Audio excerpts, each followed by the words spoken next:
Hi guys! Ngayon magluluto na tayo ng sweet and sour. Pero nakapagprito na ako ng isda. Tapos yun na lang, yun na lang, ito na lang. Yung, may bawang, sibuyas, luya, kamatis, carrots, at saka red bell pepper. Okay guys? So, let's cook. And good luck to me. So, ayan, parang mainit na yung Unahin muna natin itong sibuyas.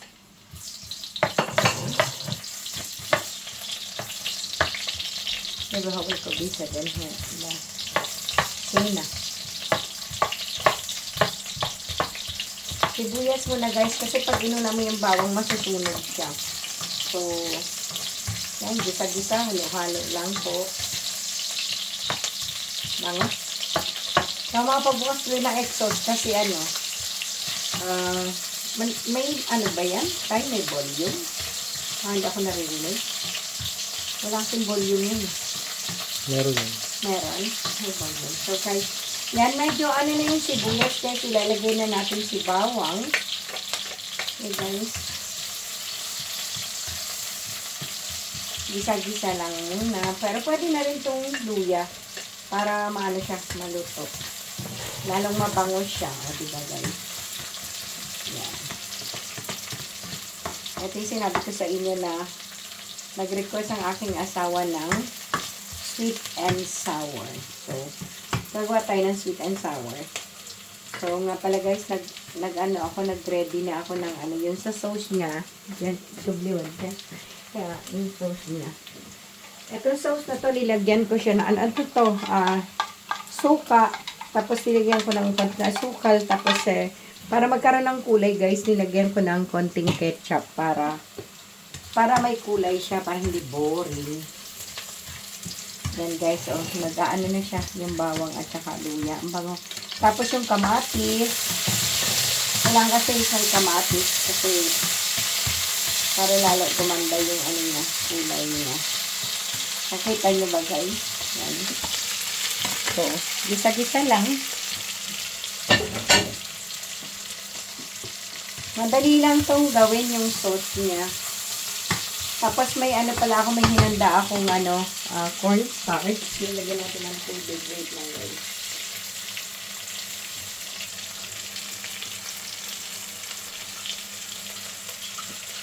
Ito yung cornstarch. Ay, cornstarch para siya lumapot. Konting lapot lang. Huwag malapot na malapot.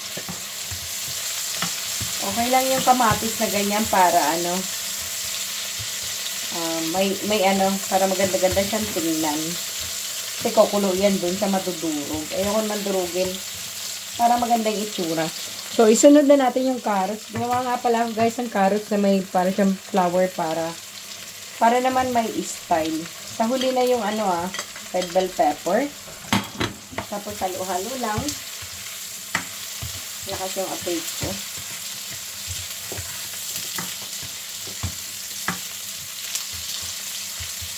Medyo igisa-gisa muna natin. Silalambot yan pag pinakuluan na natin ng ginawa kong sauce na kulay-pula na yan.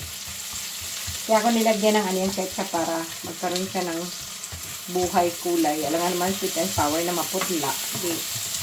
Maganda yun yung secret ko. Yun, nilalagyan ko siya ng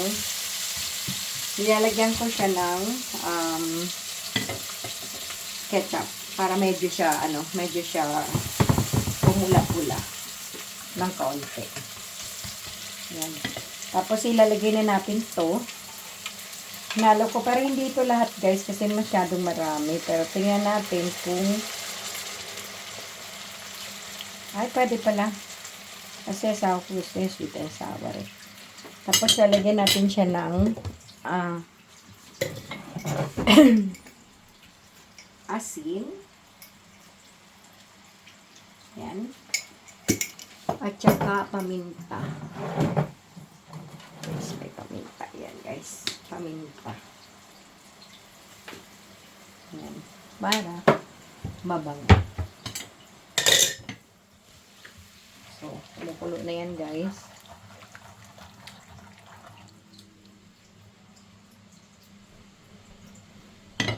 So, tingnan natin yung resulta niya. Tapos meron ako ditong ano, lagyan natin siya ng, para naman magkalasa, lagyan natin siya ng konting ginisa mix.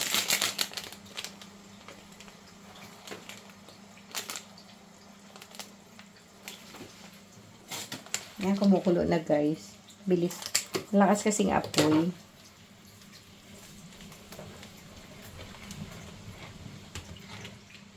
Para magkaroon naman ng lasa, hindi ng paminta at asin. Para magkaroon siya ng lasa. Pero tingnan mo, parang lumalapot siya. Wala bang pampalapot yan? Patay ng ano, isang kutsarita para tikman.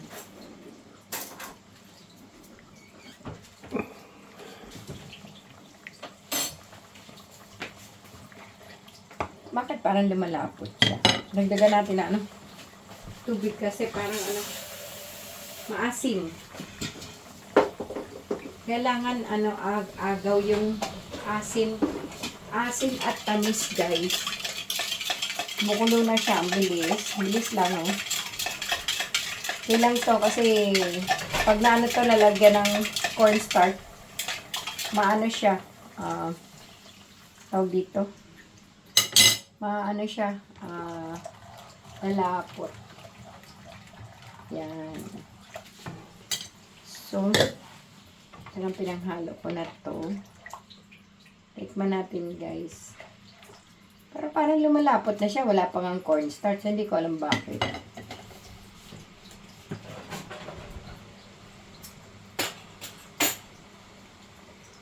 So guys, tingnan natin ang resulta. Yung asawa ko ay, tingnan natin resulta. Umano na siya, pakuluin muna natin siya. Bago natin siya ilagay yung ano, yung pampalapot ko. Diba? Bilis lang. Mabilis kasi ako magluto talaga, guys. Sa totoo lang. Mabilis ako magluto. Hindi ko alam bakit. Yan.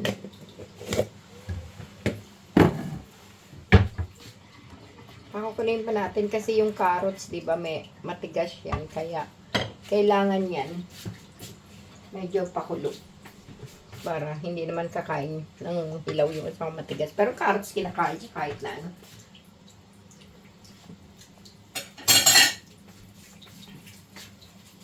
Diba? Tapos guys, ay nga pala. Lalagay na natin to, itong cornstarch. Para medyo, ano siya, medyo lumapot-lapot ng kaunti.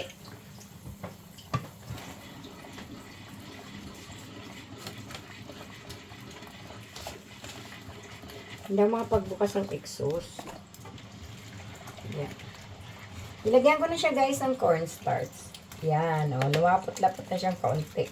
Pag na may malapot na malapot, kasi pag ano yan, pagka siya lumamig guys, ano siya, lagyan natin ng konting red bell pepper kasi kailangan may ano siya sa ibabaw na fresh kasi ito pag ano red bell pepper madali siyang madurog pag pinakuluan. Siguro tama na yung lapot na to. Mapot na ba? Iba pala yan, hindi pala cornstarch yung nabili ko. Ito nga pala yung guys. Ito. May sina siya pero hindi siya yung ano yung kulay puti. Ano siya yung powder na talagang ididiretso mo siya pala dito. Ano ba yan? Ngayon ko lang naisip. So, kasi milabnaw patay, di ba? So, lagyan natin siya. Ito pala to. Hindi ito yung gaya ng cornstarch na ano. Na ilalagay mo siya sa ano sa tubig. Dalawang klase kasi ito eh. Dito kasi ano eh. May sina din yung cornstarch dito. Yung pangalan niya. Ayan, lumapot na siya guys. Ganun pala yun. Hindi mo ilalagay sa tubig. Yuyo nga. So, patayin na natin siya guys. Kasi ano. Okay na yan. So, tingnan nyo guys. So, lumapot siya. Hindi naman yung malapot na malapot. Kasi pag malapot na malapot yan, ano, hindi maganda. So, kukunin natin si isda.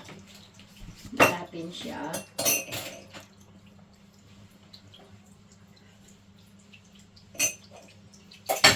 Natin si isda. Ito yung isda, guys.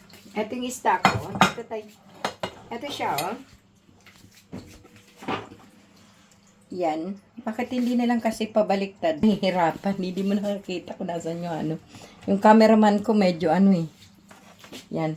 So, dito natin siya ilagay. So, ibubuhos na natin siya. Yan, guys. O. O, diba? Yan na po ang aking fish na sweet and sour. So, tapos ito po, yung natirang ano, ilalagay natin ganyan para may paano naman. Tapos yung ginawa kong flower na yun, medyo ano natin para naman maganda siyang tingnan. Yan guys. So, ready na ang aming hapunan. Okay guys, so see you once again. See you again next video para kung ano yung gagawin ko. Hindi pala ano ba yun? Sasari-sari na ako. Naantok kasi ako. Aga-aga nagising. Tapos ito, luto ka ng luto. So guys, abangan nyo na lang yung mga iba ko pang ano gagawin. Hindi ko pa siya matakpan kasi ano pa siya, mainit. So sana, masarap naman siya. Nag-aagaw yung tamis at saka asim. So guys, see you sa next video. Thank you for watching. Salamat. Bye.